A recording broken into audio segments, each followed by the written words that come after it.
खासदार आणि केंद्रीय मंत्री नितीन गडकरी यांनीही यावेळेला नागपूरकरांना शांततेचं आवाहन केलंय. पाहूयात.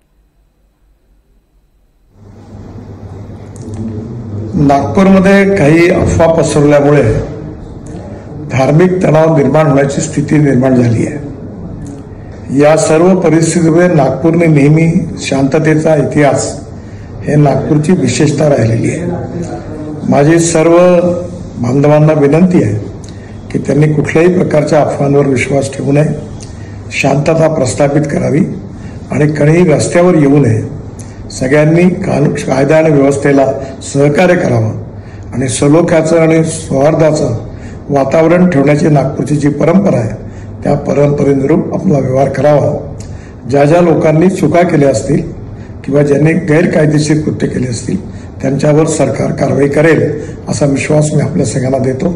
माननीय मुख्यमंत्र्यांनाही या संबंधातली सर्व माहिती मिळालेली आहे.